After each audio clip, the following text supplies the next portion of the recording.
एक तरफ दुनिया की सबसे बड़ी सुपर पावर अमेरिका का दबाव, दूसरी तरफ अपने पुराने दोस्त रूस का साथ, और इन सब के बीच खड़ा है आज का नया भारत।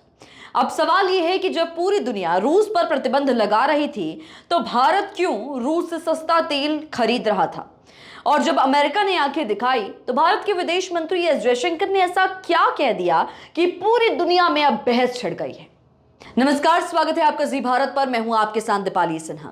इस वीडियो में हम आपको उस कूटनीति की बिसात की कहानी समझाएंगे जिसमें भारत ने दुनिया को संदेश दिया कि वो किसी के दबाव में नहीं है, बल्कि सिर्फ अपने देश के हित में फैसले लेगा। ये कहानी है एस जयशंकर के उस दो टूक जवाब की जिसने ये बता दिया कि भारत की विदेश नीति अब बदल चुकी है। माहौल को समझिए। रूस और यूक्रेन के बीच युद्ध छिड़ा हुआ है। अमेरिका और पश्चिमी देशों ने रूस पर कड़े आर्थिक प्रतिबंध लगा दिए हैं और उनका मकसद रूस की अर्थव्यवस्था को कमजोर करना है। ऐसे में वो चाहते हैं कि कोई भी देश रूस से व्यापार, खासकर तेल और गैस का व्यापार ना करे।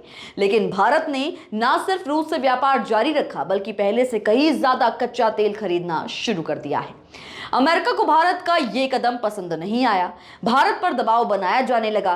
कहा गया कि भारत को रूस के खिलाफ पश्चिमी देशों का साथ देना चाहिए। इसी गहमा गहमी के बीच भारत के विदेश मंत्री एस जयशंकर से मंच पर यही सवाल जब पूछा गया तो उन्होंने वो जवाब दिया जो सुनने वाला था।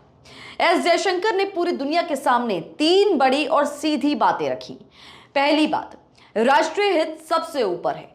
उन्होंने साफ कहा कि हम वो फैसले लेते हैं जो हमारे देश के हित में हैं। भारत एक विकासशील देश है। हमारी 140 करोड़ की आबादी के लिए सस्ती ऊर्जा बेहद जरूरी है। अगर हमें कहीं से भी सस्ता तेल मिल रहा है जिससे हमारे देश की महंगाई कम होती है और अर्थव्यवस्था को मजबूती मिलती है तो हम वो सौदा क्यों ना करें। दूसरी बात, यूरोप और अमेरिका को उन्होंने आईना दिखाया है। ये सबसे दमदार तर्क था। जयशंकर ने कहा कि जब यूरोप खुद रूस से गैस खरीद रहा था तब किसी को कोई आपत्ति नहीं थी। हमसे ये कहा जा रहा है कि हम तेल ना खरीदें। उन्होंने ये भी बताया कि चीन, जो कि भारत से कई बड़ा आयातक है, उस पर कोई ऐसे सवाल खड़े नहीं कर रहा। तो फिर सिर्फ भारत को ही क्यों निशाना बनाया जा रहा है? ये एक दोहरा मापदंड है और ऐसा क्यों किया जा रहा है? तीसरी और सबसे बड़ी बात जिसने सभी को चुप करा दिया, एस जयशंकर ने कहा कि भारत का रूस से तेल खरीदना सिर्फ भारत के लिए नहीं, बल्कि पूरी दुनिया के हित में है। उन्होंने समझाया, सोचिए अगर भारत जैसा कोई बड़ा खरीदार भी रूस से तेल लेना बंद कर दे और सारा तेल मिडिल ईस्ट से खरीदने लगे तो दुनिया में तेल की मांग अचानक बढ़ जाएगी। इससे कीमतें आसमान छूने लगेंगी और इसका असर अमेरिका और यूरोप पर भी पड़ेगा। हम तेल को खरीदकर असल में दुनिया में तेल की कीमतों को स्थिर रखने में मदद कर रहे हैं। और फिर आया वो बयान जो इतिहास बन गया। जब उनसे आलोचना के बारे में पूछा गया तो उन्होंने बेबाकी के साथ जवाब दिया। उन्होंने कहा कि अगर आपको ये पसंद नहीं है तो मत खरीदिए, लेकिन यूरोप खरीदता है, अमेरिका खरीदता है। अगर आपको ये पसंद नहीं है तो हमसे मत खरीदिए। इसका मतलब था कि भारत अब सिर्फ कच्चा तेल खरीद नहीं रहा, बल्कि उसे रिफाइन करके दूसरे देशों को बेच भी रहा है। ये एक आत्मनिर्भर और शक्तिशाली भारत का ऐलान था। लेकिन कहानी सिर्फ तेल तक सीमित नहीं थी।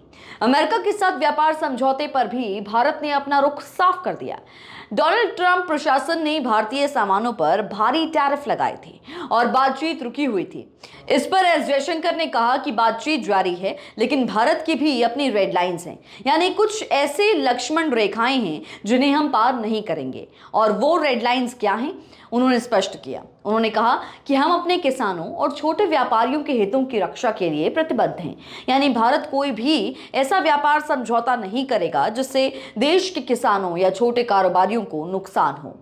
यह संदेश था कि भारत दोस्ती निभाने के लिए अपने लोगों का सौदा नहीं करेगा। तो एस जयशंकर के इन बयानों का मतलब क्या है? इसका सीधा मतलब यह है कि एक नए भारत की विदेश नीति है। एक ऐसा भारत जो अपनी जरूरतों को समझता है, अपने हितों को पहचानता है और उन्हें वैश्विक मंच पर रखने का दम रखता है। ये वो भारत है जो दोस्ती सबकी चाहता है, लेकिन गुलामी किसी की नहीं करेगा। ये कूटनीति का वो अंदाज है जहां भारत अब दुनिया को ये नहीं बताता कि उसे क्या करना चाहिए, बल्कि ये बताता है कि भारत क्या करेगा और क्यों करेगा। एस जयशंकर के इस बेबाक अंदाज और भारत की इस नई विदेश नीति के बारे में आपकी क्या राय है? क्या दुनिया के दबाव के आगे ना झुककर भारत ने सही किया? अपनी राय हमें नीचे कमेंट्स में जरूर बताएं। देखते रहिए जी भारत। मैं हूं आपके साथ दीपाली सिन्हा। है।